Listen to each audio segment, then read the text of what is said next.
इस बात के आसार बन रहे हैं कि केंद्र सरकार ओपीएस को लेकर के सुप्रीम कोर्ट जा सकती है। दिल्ली हाई कोर्ट द्वारा दिए गए फैसले में सीआरपीएफ को पुरानी पेंशन स्कीम में शामिल करने की बात को वो सीधे नहीं मानेगी। सीआरपीएफ के लोगों का कहना है कि सरकार ऐसा करेगी तो वे इस साल होली नहीं मनाएंगे। पहली बात तो ये कि सरकार को इससे कोई फर्क नहीं पड़ता कि वे होली मनाएं या नहीं मनाएं। तो पहले ही साफ कर चुकी है कि मुफ्त का राशन और दूसरी सुविधाएं पाने वालों के जो समर्थन है उसका जो उसे कवच प्राप्त है, अभेद्य कवच है, उसके आगे इस तरह के टोटके हमले कुछ असर नहीं करने वाले। वैसे भी उसका विचार होली के बाद कोर्ट जाने का है। केंद्र सरकार को बस इस तथ्य से थोड़ा सा फर्क पड़ सकता है कि बहुत से सरकारी कर्मचारी चुनाव के प्रबंधन में सक्रिय भाग लेते हैं। निर्वाचन आयोग के आदेश के मुताबिक पोलिंग बूथ पर सिर्फ केंद्रीय अर्धसैनिक बलों के जवान ही तैनात हो सकते हैं और वही तैनात किए जाते हैं। ये कर्मचारी, ये जवान चुनाव में बराबर निष्पक्ष भूमिका निभाते आए हैं। ये निष्पक्ष न रहे तो देश में कुल मतों का तकरीबन 5% से ज्यादा मत सरकारी कर्मचारी, अर्धसैनिक बलों, उनके आश्रित परिवारी और उनके संबंधियों वगैरह से जुड़े हुए हैं कहीं ना कहीं, बल्कि वो 6-7% हो सकते हैं। इनकी नाराजगी चुनाव में उसे नुकसान पहुंचा सकती है। ये बात अगर कहीं सरकार को सूझती है तो वो लग सकता है कि वो शायद हम कहीं नुकसान में हैं। तो आखिर सरकार ये सब जानते हुए भी या इस तथ्य को भी मद्देनजर ये सुप्रीम कोर्ट तक इसे क्यों खींचना चाहती है, सब जबकि ओपीएस का आंदोलन हर दिन तेज से तेजतर होता जा रहा है। क्या ओपीएस पर सरकार कतई दबाव में नहीं है? वो इसकी पूरी तरह विरोधी है? इसे बताने के अलावा इसकी कुछ और वजह भी हैं क्या? आइए जानते हैं।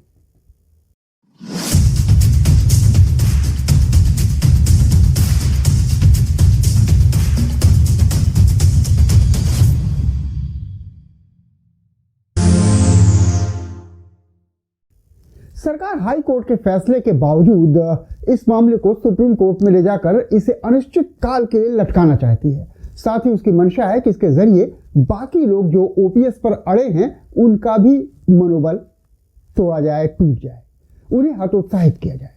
कोर्ट में सरकार ओपीएस के खिलाफ जो तर्क देगी उसे मीडिया छापेगा, दिखाएगा। इससे वो ओपीएस के खिलाफ अपनी जो बात है वो जनता तक पहुंचाकर ये साबित करना चाहेगी कि ओपीएस की मांग करने वाले देश के, उसकी अर्थव्यवस्था के और बाकी नागरिकों को जिन्हें पेंशन नहीं मिलती उनको वो दुश्मन है, क्योंकि बड़ा हिस्सा वो लेने की चाहत रखते हैं। दिल्ली उच्च न्यायालय ने 11 जनवरी को दिए हुए अपने एक ऐतिहासिक फैसले में केंद्रीय अर्धसैनिक बलों यानी सीआरपीएफ को भारत संघ के सशस्त्र बल माना और कहा कि चाहे कोई आज इन बलों में भर्ती हुआ हो या पहले कभी भर्ती हुआ हो या आने वाले समय में भर्ती होगा, सभी जवान और अधिकारी पुरानी पेंशन स्कीम के दायरे में आएंगे। सीआरपीएफ में पुरानी पेंशन लागू करने के लिए दिल्ली हाई कोर्ट ने केंद्र को 8 हफ्ते का वक्त दिया था। अब समय निकल जाने के बाद भी केंद्र सरकार की चुप्पी को देख करके confederation of x paramilitary forces martyrs welfare association ने सरकार को चेताते हुए कहा कि अगर सीआरपीएफ में पुरानी पेंशन बहाल नहीं होती है तो जवानों के बलिदान का अपमान होगा और इस बार 20 लाख पैरामिलिट्री परिवार होली नहीं मनाएंगे। ओपीएस के लिए जहां पैरामिलिट्री परिवार जो है होली नहीं मनाएंगे, वहीं उनके एसोसिएशन पुलवामा की बरसी पर शहीदों के अपमान का हवाला देते हुए जंतर मंतर पर बड़ी रैली करने वाले हैं।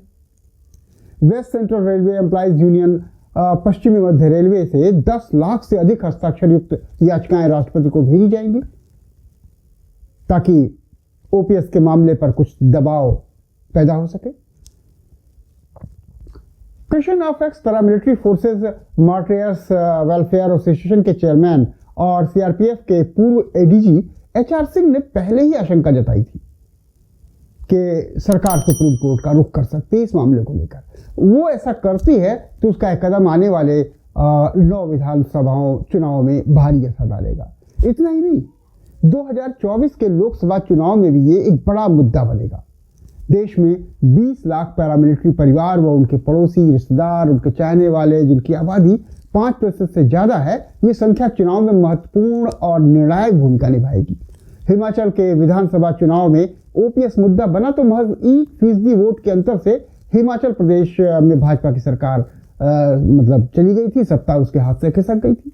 ये बात इनका कहना है, जो कर्मचारी एसोसिएशन के लीडर हैं। पर सरकार इससे कतई चिंतित नहीं है।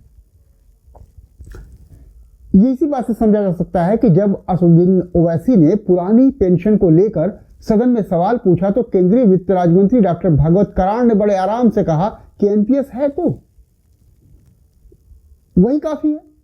जबकि प्रधानमंत्री नरेंद्र मोदी ने राज्यसभा में पेंशन स्कीम को आने वाली पीढ़ियों पर भार बताते हुए कहा कि तुरंत सियासी फायदे के लिए कुछ राज्य ऐसा पाप ना करें कि ओपीएस लागू करने की बात करें, वादे करें या ओपीएस लागू करें।